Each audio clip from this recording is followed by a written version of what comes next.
The opinions voiced in this podcast are for general information only and are not intended to provide specific advice or recommendations for any individual. To determine which strategies or investments may be suitable for you, consult the appropriate qualified professional prior to making a decision. Today's guest and their company are not affiliated with or endorsed by LPL Financial. I've done a weird amount of podcasts. How many would you say? Over 100 easily. Seriously? Yeah. Your personal ones, other people's? Other people's, my own. Yeah. Okay. Actually, like a staggering amount of other people's. Really? I was actually on one pretty recently. Is this recording already? Yeah, Okay. that's fine. Because it's getting edited. Okay, because you actually can use this part for a B-roll or something if you want. Okay. So I was on a call with, or a podcast with the CEO of, dadgummit, what's the name of it? Peloton. Really? CEO of Peloton, the CEO of Crunch, and then me. How did you get on that list? Just friend of a friend. Really? Yeah, and like, I'll sit there, they would say something, I was like, what a sweet problem. We all got the same issues. It literally never aired anywhere. Oh, really? I think I would have just asked for the recording, I think, and be like, Yeah. hey, this really happened, just so you know. it was cool. Yeah? Yeah. What was it for? It was for a company out of California. It was a guy that did like, he never released any of them. He did like a bunch recording, and I think what happened was he got like, he was a finance bro of some sort. Like he worked with, worked with some groups, and so I don't even remember I've got it in my email and I could look it up. But he said that he had like 5 that day that he did, and they were via Zoom. And those just are never interesting. So I bet like he recorded them all and then had a third party watch it and was like, This is rough. this is bad, don't do this. Yeah. Yeah. Because he was born. Really? Yeah. Okay. Well, you can't. I attempted a podcast before. So I did it when I was still at Cooper. It was fun. I had a great time. I probably did 7 or 8 episodes. I only edited the first one. I was like, this is painful. Yeah. Listening to yourself talk, thinking about what anyone ever is going to say about it was just wild to me. And I was just like, I'm not here emotionally, spiritually. I'm not here for it. Yeah. I can't do it. Hopefully you hired somebody to edit these. Yeah, so this is getting edited by Bailey and her team. Perfect. Yeah. It's way better. Yeah, they're going to clip it out and make it nice. And so, Sweet. yeah, so Okay. we'll see what happens. Yeah. So if it's bad, it's because of me. They're great. And that's for the recording for them too. So, all right. So kind of getting into it, can you share a little bit about your background, people that maybe not know you as well, or just kind of a little bit more of what you might want to, how you identify in the community as a business person, just where you've been, what are you doing right now? Yeah. So I'm from Michigan, but I've been in Abilene since I was a little kid. Okay. So I'm really from Abilene. Right. Yeah. Grew up off of Butternut Street. Okay. Yeah. Off of Poplar and South 12th. Okay. Anyways. 4 blocks from where I was Yeah. for most or all of my 20s. Really? Yeah, I was over there on Sycamore. Oh, nice. I was always kind of a mischievous child, never really into entrepreneurship or being. I didn't know that being self-employed and having your own business and stuff was really an option. So, a lot of people have those stories like selling candy out of their backpacks or whatever. Right. I never did that. Really? No, I wasn't that kid. But you didn't have like the 12-year-old entrepreneurial journey story where you're like, yeah, his lemonade stand was just heard around the world. no, And I sold Pokemon cards. really? Yeah, so I was ahead of the game on that. Okay. But that What'd was you sell? something. Yeah, I would like. Yeah. Any big cards? Yeah. I found my collection from when I was a kid like Okay. 2 weeks ago. And Really? There's a few $1,000s worth of cards in there. Okay. Yeah, nice. it's pretty sick. But yeah, so went off to college, and whenever I came back, decided that I wanted to open some businesses with my wife, and luckily she's awesome and way smarter than me, and so I just kind of got to go and talk to people and work hard, and she got to do a lot of the operational side of it, and we just have really complemented each other well. And we've started with a personal training studio. We founded a nonprofit called Shrink for Life It's still operating now. She's on the board. I'm just like an advisor. Okay. Stephanie Phelps is the director. Shout out Stephanie. And then we have Firehouse Fitness. And then when COVID happened, we realized that we need to diversify from just one business because we were like, apparently we can get shut down. Right. Turns out.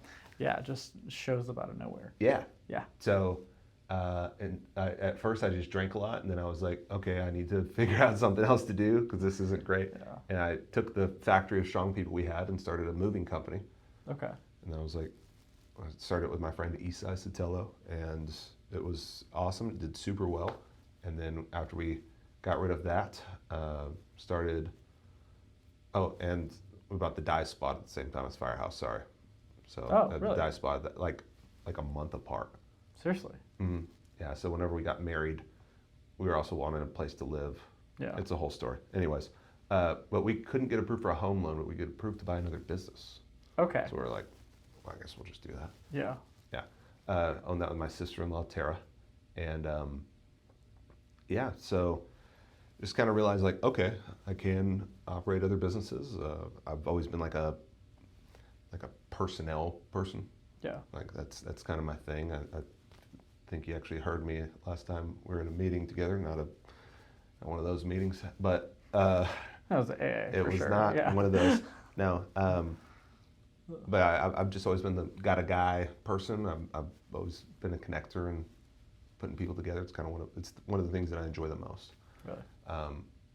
So I realized like my management style and everything was ability to connect people was just kind of a rare trait and worked well with operating businesses, especially when you partner with somebody who has either expertise in that field or a more organizational mind than mine.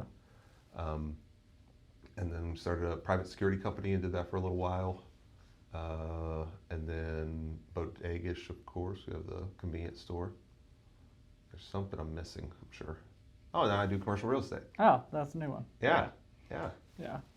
So It's hard to forget your current one. You're like, yeah, this is what I'm spending the majority of my time on. What am I doing? Oh, that's right. it is. It's taking Yeah. up a lot of time. It's great, Yeah. but man, Yeah. yeah.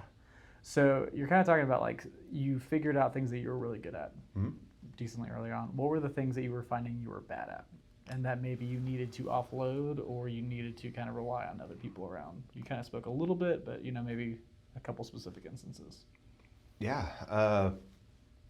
I mean, I think the stuff that I'm bad at was evident incredibly quickly. Okay. It really was. I mean, I say organizational side. So I'm a big picture guy, Okay. and the small picture sometimes gets lost on me. I mean, What would be a small picture thing? Give me an example of that. I've got to think about that at least a little bit. Okay. Like, would you say it's more like day-to-day operations rather than like the where we're trying to get to in 6 months kind of a thing? Or is it the like, oh, I forgot to meet with that distributor and I just wasn't organized in that way? So I'm really good day to day. I'm Okay. really good year, 5-year, 10-year plan guy. Okay. The like medium term stuff is where I've just always really struggled with. Really? So like a distributor is a great thing. When I finally figured out the distributors to use for Bodegish, this is a great example. I just put off reaching out to them. Oh.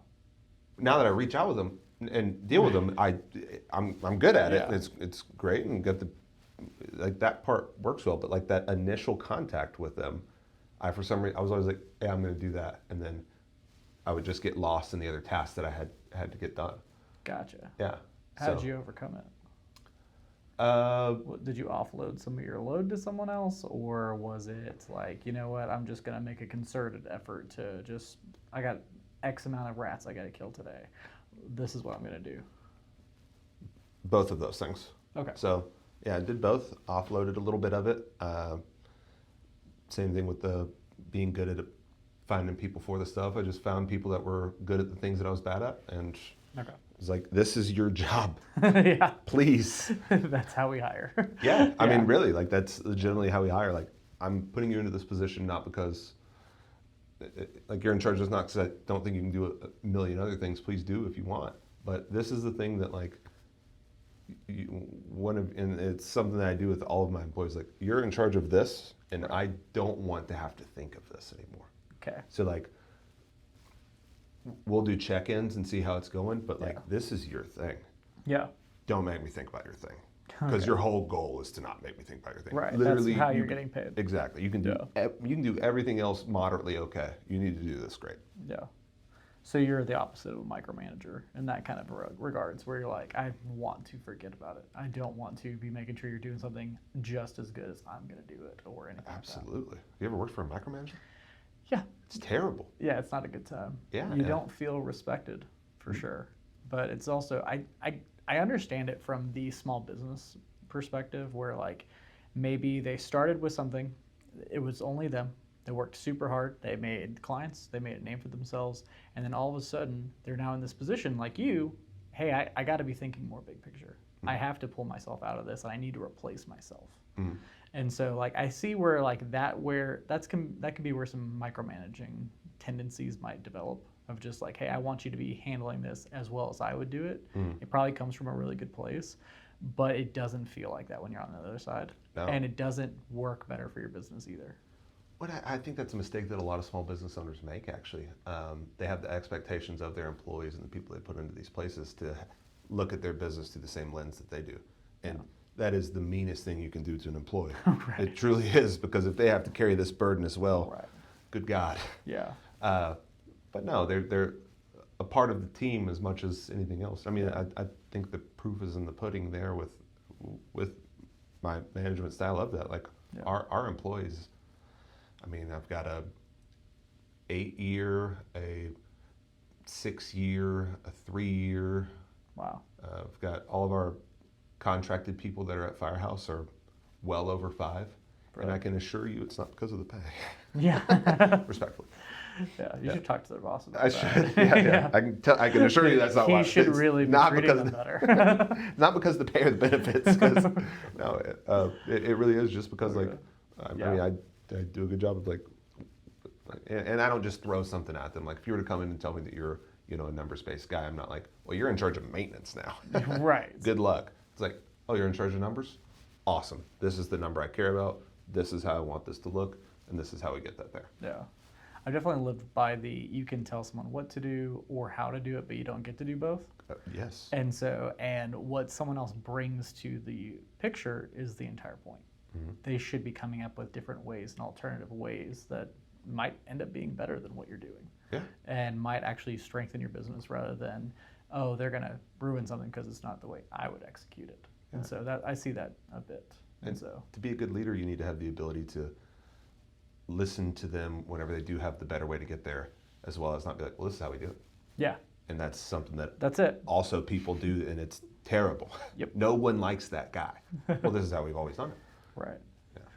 Can't possibly change. Oh. Yeah. All right. So you have several businesses. Why or how do you figure out what you're going to pursue next? Or in the case of you only have a finite amount of time. Mm-hmm. You kind of spoke to real estate's taking up a lot of it right now. That's a big focus right now. How do you decide, hey, this is something I want to pursue. This is an exciting thing that I should be doing and should be spending my time on versus, you know what, maybe I should just be doubling down on one thing. So my and this is why it's great to have a very organized wife. I mean, you have a fellow. Oh, she's way better. Yeah. No question. Mine as well. So she does a good job of like keeping me in check with that, because in my perfect world, I'd be doing 1,000 businesses. Sure. I think they're so fun. Yeah. I enjoy the heck out of them. And I'm like the guy that sits in a place and is like, get this done. Like, this would be a great this. Anyways. So having somebody to keep you in check like that is very beneficial outside of yourself. But like prioritization of time for me and how I get it focused. I mean,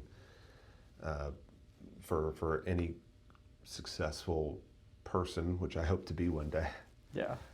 Maybe we all. Yeah. Yes. I have a like priority list.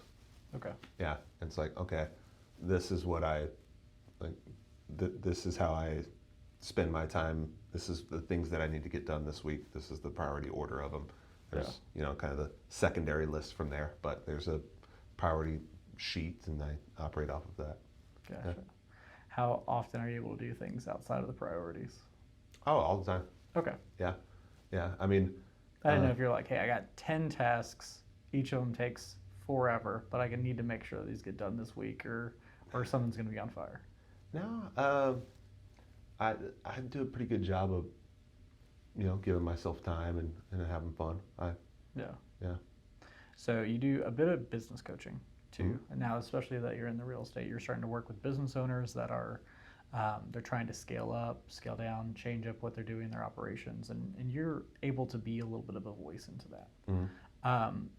How do you think about things, just if we're going to kind of turn a little bit more towards like finances, how businesses are working, what you're looking for whenever you're trying to help somebody? What does it look like for, hey, you know what, you need to start paying yourself more versus when that business owner needs to just keep putting money into their business? The first couple of years are absolutely you're going to be trying to set yourself up, you're trying to get afloat, you're trying to get the equipment that you might need, space you may need. How do you think of the financial aspect of it for when a business owner starts paying themselves, starts making sure that they're able to start feeling like they can kind of pull back and let the business grow on its own? How do you think in those kind of ways? So that's probably one of the worst things that I am in coaching for myself. Gotcha. With others, I'm a lot better at it. So I tend to lead people and do as I say, not as I do in that world. So that is my biggest one of those. I'm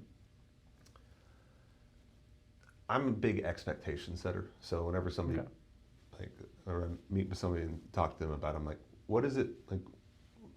If we're talking smallest possible nut that you need, this gets you the things that you, hopefully some that enjoy, but that you need. Yeah. What is that? Okay. If you were to give yourself a raise, what would that look like? And what would be a substantial amount to you? Like, let's write those down. Like, if $250 more a month to you is like life changing from where the need is, let's look at when we can get you that and kind of set goals on how to get to it. So that's probably the approach I go with that the most. Yeah, it's like initial expectation as small as possible that you can live, and then we kind of just go from there. What do you think is a good time for that? So like that would be, is that in the first year that you're thinking of it that way? Is it that you're 2 to 3, 5 years in? How do you think for other people, if not for yourself? Yeah, I don't think that there's an answer to that. Yeah. I think that if someone says there is, they're a charlatan. No, I mean truly though, I don't believe that there's any like one size fits all for any small business. I mean, there's some that are wildly successful that you would never guess would take off as close. They have no business doing as much business as they do, and they'll do it quickly. And so if I were to give them the same advice that I gave to somebody else, then that wouldn't. Yeah. So I'm a when you see it guy, but also goal oriented. So you have the goals to hit, and then if we hit those goals, then sweet, let's celebrate from that. Yeah, whenever I'm working with business owners, that's pretty much the appeal that I look for, or the way that I try to look at it. It's basically like, hey, what are we working with right now? I usually say in every consultation meeting, I don't want anyone trying to live like a monk. Mm-hmm. I don't want you to be a slave to your business. I don't want you to be miserable while you're trying to grow your business. What is that? Hey, I can live comfortably. I'm happy here. And then what it ends up being a conversation into is like, what would a little bit better look like? And what would just fantastic, what's your dream for this? And so it just kind of helps people with understanding that roadmap that they're looking for, and also understanding, hey, you know what, I'm not comfortable right now. This is not what I want to be doing. I'm starting to see numbers I don't like, or I'm feeling constrained, and knowing, hey, this is what I'm working towards. There's a reason to do this. It's not just because, you know what, this is how it has to be. It's very much of, you know what, this is what it is right now. And as you're growing, then your life grows with it. And so I use a lot of percentages based on that one, or just like you're saying, hey, let's talk exact numbers to see, hey, well, how does this affect you? Yeah. Are you happy along the way? Or are you not? That kind of a deal. So I'll say that we're different in that way. Okay. Uh, because you tell them it's all for nothing and you should. No, you no, want to no. be miserable. Heavens no. Be a monk. But Okay. there are some people that gets them going. Oh, So yeah. I'm the same way with the approach of like to Okay. where I won't give everybody the same type of advice in that way. Okay. In that initial conversation of like, Yeah. what's the smallest possible? It's like, Right. what would make you happier? Right. More of this, or more time, more freedom, more, and Yeah. different people value those in different ways. Absolutely. And like, I know that I'm a crazy person. Like I know that about myself. Yeah. Like I remember the first time I met with you actually, and I tell people this all the time. That you asked me, when do you want to retire? Oh yeah. I was like, never. I have Right. no intention of that. Like I love what I do. And so whenever I'm done doing that, I want to go die somewhere. Sure. I want to be comfortable doing it, hopefully. So you want to go on like a Jedi, just like vapor right into the air. Absolutely. And just Yeah, you're a Force ghost after that. Yeah, because Okay. I'm not like I should definitely probably pay myself more money, but like I've set up myself to do the things that I enjoy, and like when I get out of bed every morning, I'm not like, ah, crap, I gotta go. Yeah. Yeah. Like I love this stuff, so like I can't imagine like more money wouldn't necessarily make me happier than the work that I put into. Does that make Yeah, does that make any makes a lot sense? of sense. Okay, yeah. So I'm a per basis advice on that, because if you Yeah. prioritize, like you've got a family, so you probably prioritize that Yeah. pretty highly, as you should. Of course. So like for you, I would say, well, you need to start looking at the things that Yeah. get you out of this Right. all the time. To where if you were somebody that's like, I actually prioritize money, then I'm like, well then brother, buckle up. You got a lot of 'Cause time. you are going to be a slave to this for a while. Gotcha. But I usually do actually tell people to expect serfdom for at least the first year. Yeah. Let's set that expectation and let's go from there. Let's Yeah. find out what that minimal nut is, and Right. Yeah. When do you tell someone to quit? Or ever? Usually before they start the business. Okay. Hmm? Yeah, that's a Yeah. good way to start it. I really do. Yeah. Yeah, I'm a firm believer. If I can talk you out of this in our initial conversation, you have no business doing business. Yeah. If you meet with me and are like, I'm really thinking about this, I'm like, that's dumb. I don't say it like that, but You I'm should. That's the new way. I Just actually- blunt and walk away. I have before. No notes. I've at told that somebody that's point, a really. Somebody gave me a horrendous idea, and they were so Oh, really? excited about it. I was like, "You're going to lose everything. Stop." But Did they do it? no, Okay. no. I talked them out of it. Thank goodness. Okay. Those poor souls. No, I tell people to quit all the time, and I've had friends who are incredibly successful business owners, and then I've also made friends who are incredibly failing business owners. And I got a piece of really like prolific advice really early on from somebody who outwardly you would think that their business was doing incredible, and that business is no longer with us. Gotcha. They are. Yeah. They're still with us. But I remember I was at his place of business, and stuff was booming. People were there. Stuff was going. It seemed like from the outside looking in, you're like, man, this guy's doing it. This is really cool. And I remember he was moving something that was really heavy, and I was like, man, like, what? I need some advice. I was just getting going. I was like, what are you doing? Like, this is awesome. And he said, kill your babies. He like stopped what he was doing and looked me in the eye and said, kill your babies. I was like, excuse me? Yeah.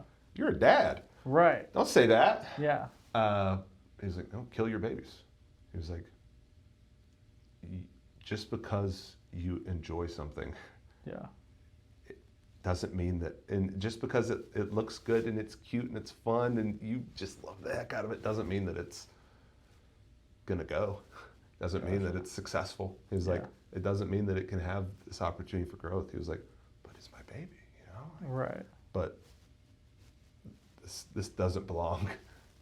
I just remember him saying that, and at the time, Yeah. he didn't share with me that it was His own business that he was currently working through. yeah, and that it was doing poorly, and like everything looked so great, and then in reality, it was just one of those things like. And I remember the conversation because it was crazy at the time. Yeah. And I was like, what the heck? Like, I'm gonna check on this guy. But then a few years later, whenever it closed, I was like, oh, okay, this is what you were That's referencing. wild. So I think about that a lot. So Yeah. that's one.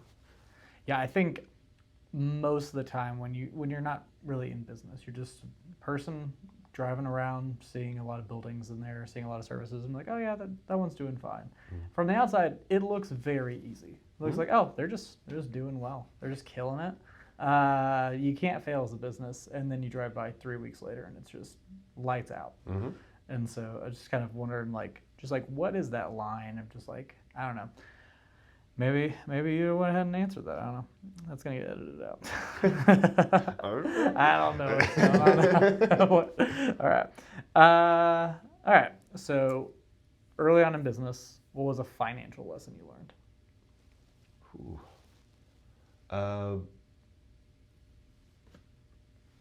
Definitely the thing that we learned the quickest was to keep our overhead as low as possible. Yeah. I mean, it sounds until you're ready, of course, to grow. But even when you're ready to grow, keep it as low as possible when you're growing.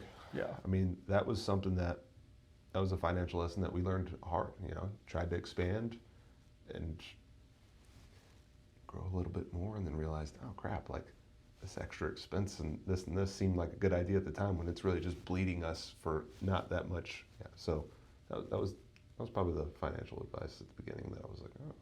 Okay. Gotcha. What are you currently working on the finance part of it? Of the just kind of nuts and bolts of business? Like, what is, if that was kind of the earlier lesson, something that you've taken into a lot of what your current ventures are right now, what's something that you're kind of still working on or feel like you're trying to maybe continue to work on maybe the next year or two? Yeah. So with Firehouse, I'll kind of split it up a little bit. With Firehouse, I mean, our operations, we're always looking at, you know, how many members we have. So there's like financial goals that we look to hit, and it's a direct reflection of that is our membership count. Yeah. So that's one that's kind of like an indirect number because it's a number that attributes to the other, but it is, you know, when one goes up, the other does as well. So we have more goals in that way. Something that I guess have to look forward to financially immediately in that is we're just looking at paying off loans. Yeah. So just loans are getting started up. I don't want to mirror you with that. I feel like we're just No, you're good. two dudes with legs Just crossed. too good. If our legs were crossed the same way and we had the same body language, we'd be very engaged. Yeah, we can't be just two bearded dudes. Yeah, that'd be bad. No, that's why I shaved my head today, just for you. It's just like, hey, they're gonna be trying to be twins. Thanks. Yeah. No, but paying off the initial startup, we're pretty aggressive with that, and paying off our assets. That's I would say that's our financial goal in that world. With Bodegish, we're still in just a growth period in general. So I don't really have like a hard set financial goal for that other than just more revenue in that. Like, Yeah.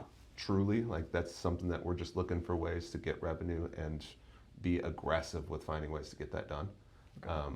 Because I won't say that's a business that I'm going to sell, but it is a business that we built to sell. Okay. Yeah.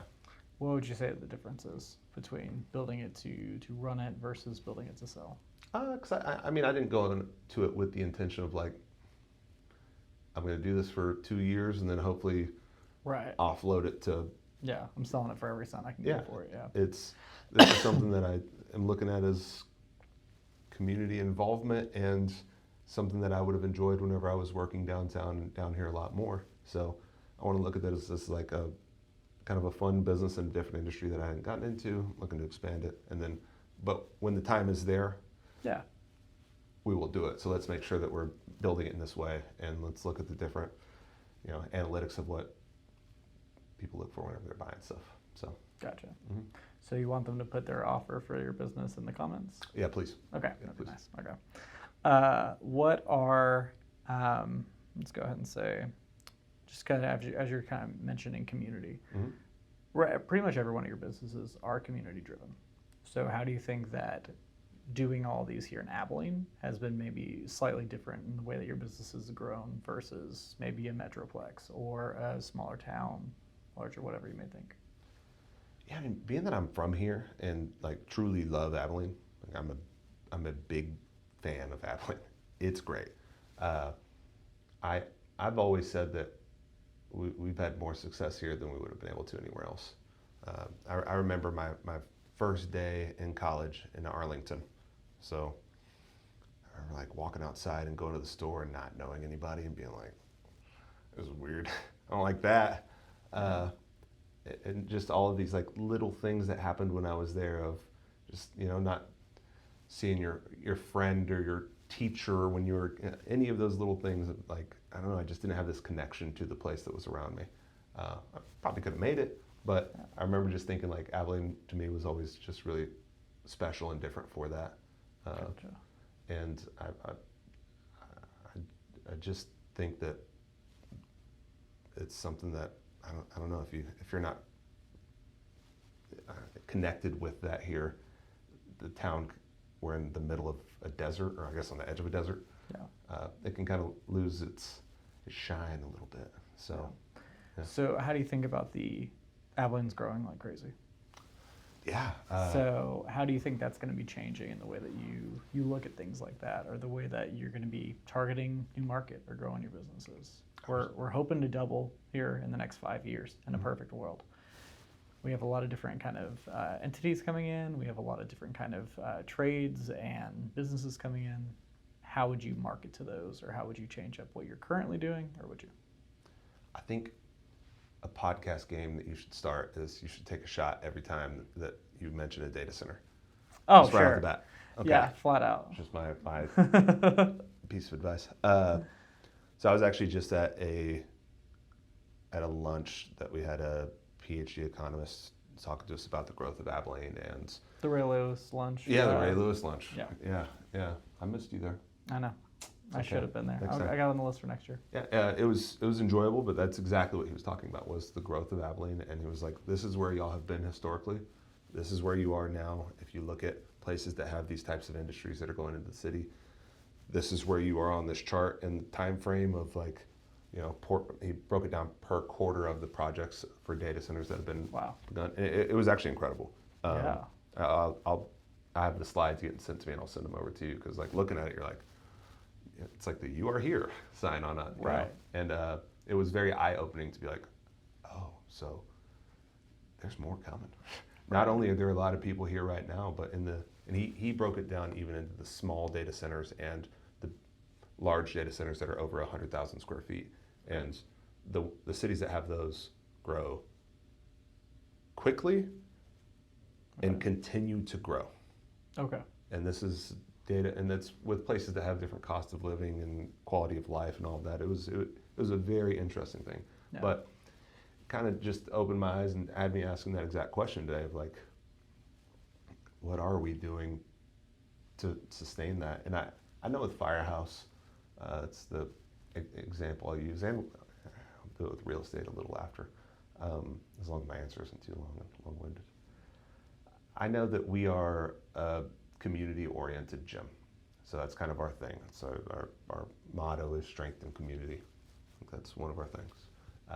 And so we go out of our way to make that difference, that the personality of Abilene, like kind of live in there. So we go the extra mile, handshakes, introduce ourselves to everybody. Like if I see a new member that's there, if I'm just there working out or training the client or whatever it happens to be, if I see them, I'll go up and like, hey, I don't know if I've met you, I'm Josh. I won't say I'm the owner or anything like that, but I'm like, hey, I'm Josh, good to meet you, welcome. Yeah, what's your name? I think just those little pieces like that of just keeping connected, keep you a part of the community, and it makes people talk about it as well. Because if you're not from here, that's weird. It's Right. unique. My in-laws just moved here from San Antonio, and they're from Chicago previously, and that's something that they talk about all the time. Really? So like they anytime we go somewhere, like, man, everybody's so nice, you know. Like when I went in there, I met so many people. I didn't know that many people whenever I was in the city. Like I was just Right. lost, and it kind of made me reflect on my experience in Arlington of like going to a place and just disappearing. Yeah. So I think instilling those in your business here makes it to where you have that word of mouth growth, which is one. And then of course we also do target marketing for our growth and Sure. the expansion of it. So that's another way that we're kind of keeping up with that. And then for real estate, I mean, just having you can look at Abilene from the outside looking in, and a lot of places here seem like they would make a lot of sense. How so? So we have, I mean, if I were to say the term stigmatized property to you, you would think of some off the top of your head. I'm going to use, no, I shouldn't use a specific example. That'd be rude of me. You're thinking of a cursed place for a restaurant? Cursed place for a restaurant, Right. for any, places that have been 1,000 things since you've been here Yeah. that you're like, no, I will use one actually. Beautiful. The Skechers outlet. Oh, okay. That like on paper, it's got great parking. Right. It's after the access road exit far enough that you can merge over, you know, Mhm. because we drive like Yeah. slow fools around here. Good sized business. It's- like, I mean, the building's great. Yeah, it's great square footage. It's Yeah. a major thoroughfare. There's all these things that you're like, It's a dead spot. God, this looks awesome. Mm-hmm. Dead. People just look right over it. Right. How many times have you been to the Skechers outlet? I have been the Skechers outlet of financial advising. But I mean, really though, it's like Yeah. there's just places in town that I'm able to give this perspective on and be like, Right.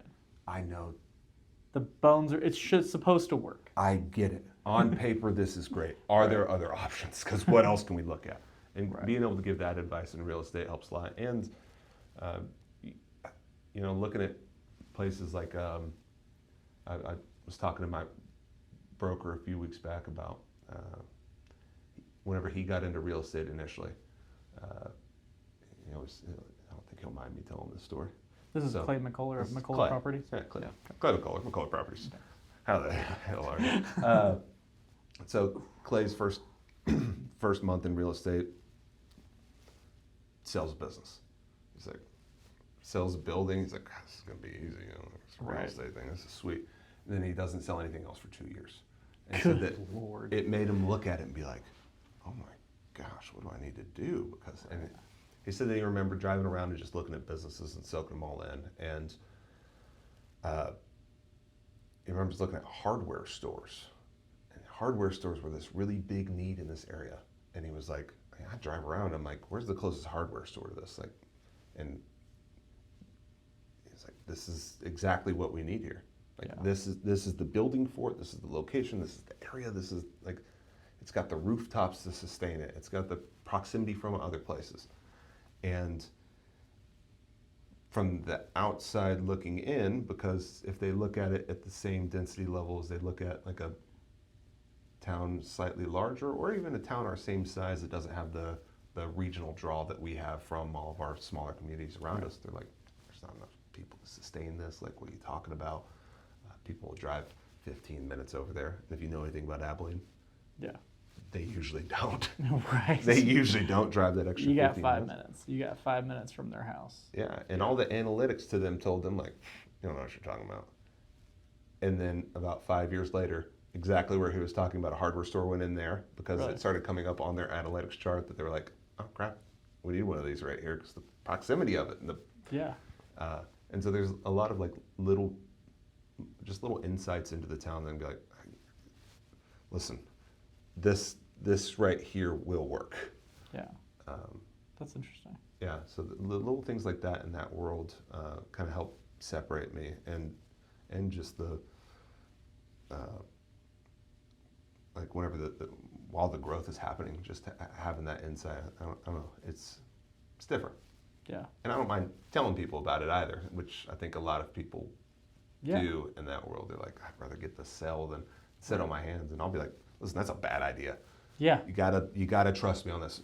Mm-hmm. If you don't, you can hire somebody else, and I totally get it, and I won't take it personal, but Right. trust me. I think when it comes to residential real estate, I think my pitch is that a realtor is just around to say that's a murder house. Don't live there. Keep it moving. Yeah. That one's got a lot of ghosts, and they're not nice ones. So that's what I think of the value of a realtor. Is like, hey, don't go there. And I mean, I think that's for people going into an area. That's hugely important. They don't know the lay of the land. Yeah. It all looks good. They love it. The price might be right. It might be cheap as anything compared to where maybe they were before, and they're just not seeing what a little bit more of local insight kind of works. But yeah. So all right. So why do you think? And we'll kind of wrap it up with a couple of these. But basically, how are we doing on time? We have 3 minutes. Got 3 minutes. Okay. Sweet. So my Josh Rader specific question, because Okay. you like questions that are not going to be like any other normal one. What wild animal would you like to befriend in the time of your lifetime? Well, I just got a new kitten today. Okay. So I would say my new kitten, hopefully. Okay. Yeah. So that would be one that I would like to befriend for sure. She's Outside of she's domestic adorable. pet. Outside of domestic pet. Sea turtle. Sea turtle. Big sea turtle guy. Okay. Yeah, you can't like ask me a fact and I would know it for sure, but I just like them. They're Sure. cool. I'm pro sea turtle. Yeah, pro sea turtle. I Okay. think they're awesome. I'm a scuba diver. Okay. Something I enjoy. I haven't done it in a way too freaking long, but Really? I like it. I think it's fun. I think it's cool. And yeah, I remember the first time I saw a sea turtle underwater. I was like, whoa, look Yeah. at that guy. It's just a bro, just hanging out, just drifting along. Just hang out. Yeah. The Nemo style one. Yeah, where it's just like, there for noggins. It's in my head Yeah. all the time. Like, what's up, man? Childhood obsession that you've revisited and it's still awesome, and you're still a little bit obsessed. Video games. Okay. Yeah, I'm still. Yeah. Yeah, one of my offshoots that my wife had to reel me back in a little bit was I did strength conditioning for esports. Really? Yeah. That's awesome. I spoke at this thing called PAX East. So if you're a nerd, Okay. you'll know what that is because it's a big deal. It's like Right. it's like the major meetup of where they announce games. Okay. Yeah, and I spoke about the importance of it, and then I did that in February of 2020 is when I was really starting to get my legs under me in that world. Really? Any idea of what happened after that? I have some guesses. Yeah. Okay. Yeah, so I was actually in Boston, like while COVID happened. Okay. Like I was in Boston at Wow. this thing, and I went one day, and the event was going and booming, and there was people all over the place, and there was a little rumble about like, man, this thing over in China's really Yeah. messing people up. Sorry, I'm good. Yeah. And then the next day I showed up, and there was like distancing signs, and Really? it was like a flip switched, and everything was different. I was like there when it happened. Wow. Yeah, and then they canceled the next day. Okay. Mhm. So you have a lot of times when you've been like on big event things and then all of a sudden just disappears. Yeah. Okay. That's So terrifying. it was a good one. So that's why this podcast is never going to happen. All right. But video games. It's okay. So Video that's games. my childhood obsession. Okay. Mhm. Beside logistical items like your phone or your car, if something broke tomorrow, what would you feel like you had to replace it the same day? Probably an appendage. Okay. You want like the Yeah. Winter Soldier's arm? I would, yeah, Yeah. Okay. Yeah, that would probably be number one for me. Okay. I think about it all the time. Actually, I was in a class. I was Which in my, one are you worried about losing? So my arm specifically. So Okay. I was in a biomechanics class Okay. when I was in college, and this prosthesis company came and spoke to us. Okay. And they brought they're the people that work with specialized people. So they don't produce like 1,000 legs. They produce like the leg for you, not Right. a leg. Yeah. Pretty cool. So they're not just making the pegs. They made like Oscar Pistorius' legs. They made Aaron Ralston's arm. Great first example. I thought you'd like that's that. how they. That's all But they need people for know the who ads. that is. He's a Sure. very famous amputee. I don't think he's famous for the amputee. Well, part. whatever he's famous for. Aaron Ralston, you know who this? Okay. 127 hours guy, had to cut his Oh, arm yeah. off. So they actually brought in a prototype that they made for him, and it was one that you could like put on your arm. Oh, wow. And connect it to nodes and control it. And then also in the forum, it had this like go-go gadget pocket where it slide up and it had like a hook that would come out and stuff and like all these specialty tools. Okay. And so if I lose a limb, I would need to replace it pretty quickly. Okay. But hopefully with those. Hopefully with those, yeah. It wouldn't just be hook. Mm-mm. Yeah. No, not hook hand. Okay. Yeah. That's a good answer. Yeah, that's a solid answer. Yeah. Okay. I think you're trying to like get around that question a little bit. You're like, I'm going to wish for unlimited wishes. Yes. Yes. Okay. I was not thinking appendage. All right. That's all I got for you. Appreciate it, man. Yeah. Thanks for having me. Hopefully people listen to this and make it through. Yeah. Because there was some rambling. We'll clip out for social media too. Please. I'll probably see. I'm expecting to see a lot more impressions from that than necessarily like Spotify views or listens or anything like that. But we'll see what happens. Cool. Hopefully they do. Hopefully they get at you and they leave some great comments about what they want for your business. Thank you everyone for watching.